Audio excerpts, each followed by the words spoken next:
Meditación con el Padre Eduardo Hayen, director de Periódico Presencia. Hola, ¿qué tal? Escuchemos hoy la palabra de Dios que nos ofrece San Marcos y que dice: en aquel tiempo Jesús se puso a enseñar otra vez junto al lago y se reunió una muchedumbre tan grande que Jesús tuvo que subir en una barca. Ahí se sentó mientras la gente estaba en tierra junto a la orilla. Les estuvo enseñando muchas cosas con parábolas y les decía: escuchen. Salió el sembrador a sembrar. Cuando iba sembrando, unos granos cayeron en la vereda. Vinieron los pájaros y se los comieron. Otros cayeron en terreno pedregoso, donde apenas había tierra. Como la tierra no era profunda, las plantas brotaron enseguida. Pero cuando salió el sol, se quemaron, y por falta de raíz se secaron. Otros granos cayeron entre espinas.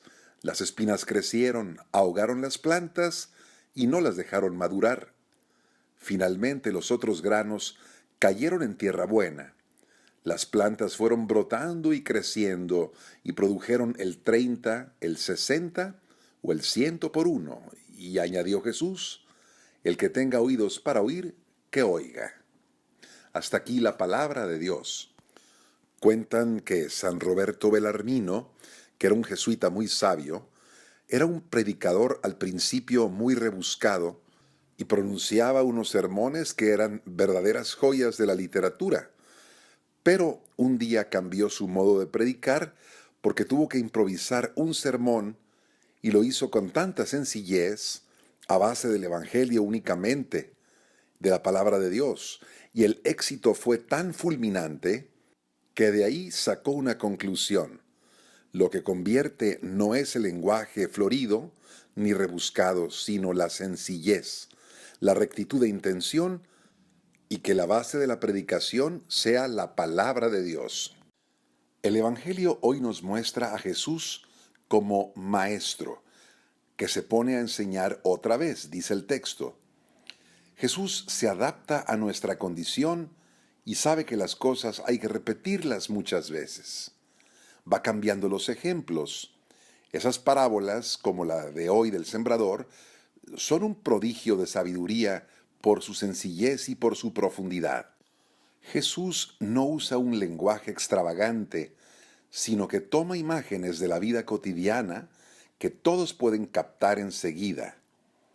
Pero los apóstoles no entienden el sentido de las enseñanzas, y Jesús no rechaza esto, sino que les dedica tiempo y les va desgranando poco a poco el sentido de todo lo que acaba de decir. Lo va a hacer en repetidas ocasiones y veremos que es un comportamiento habitual en Jesús. Incluso, después de resucitado, se aparece a los discípulos que iban tristes hacia Emaús y ahí les explica el sentido de las Escrituras que ellos no habían comprendido. Decía San Antonio María Claret, que era un gran predicador, decía: desde el principio me encantó el modo de predicar de Jesucristo. Cuántas parábolas, cuántas comparaciones, qué manera tan sencilla de hablarle a la gente. Y me propuse imitarlo en su modo de evangelizar y no predicar sin narrar bellos ejemplos y jamás hablar de manera rebuscada o que las personas sencillas no pudieran entender. Junto a Jesús en el Evangelio aparecen los discípulos como sus alumnos, y ahí nosotros nos podemos ver reflejados en ellos. Después de que Jesús habla sobre la parábola del sembrador, ellos en privado le piden una explicación. Y esta es ya una manera de responder a esa parábola que han escuchado. Jesús ha hablado de diferentes terrenos en los que cae la semilla del Evangelio, y según el terreno será la cosecha.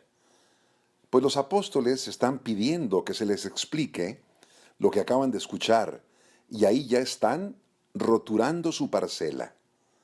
Quieren que la semilla penetre perfectamente en su corazón para que puedan dar fruto. Y de ahí su interés de entender bien a Jesús, su Maestro. Los apóstoles le preguntan en privado: llevan a su oración en el diálogo personal con el Señor aquello que han escuchado de Jesús.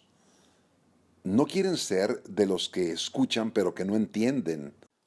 En algunas escuelas hay alumnos que se quejan de que no aprenden nada por tal o cual maestro, pero resulta de que ellos tampoco ponen nada de su parte. No se esfuerzan en su estudio personal, nunca preguntan, nunca buscan la manera de comprender la materia, lo que están estudiando. Es decir, hay una apatía en estos alumnos que es realmente la causa de su incomprensión. Jesucristo habla para ser entendido, quiere comunicarse con nosotros, darnos a conocer los secretos de su corazón.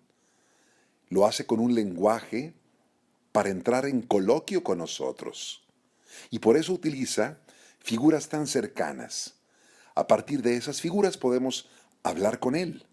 Es más, descubrimos que cualquier aspecto de nuestra vida que puede parecer irrelevante, puede ser en realidad un buen inicio para nuestra conversación con Jesús, es decir, para nuestra oración. Pidamos al Señor que nos conceda hambre de aprender más secretos de Dios, adentrarnos en la vida espiritual con hambre y sed de crecer en sabiduría y en gracia delante de Dios y de los hombres. Es la base para transformar nuestra vida y empezar a preparar una buena cosecha para la vida eterna. Que tengas muy bonito día, paz y alegría en tu corazón.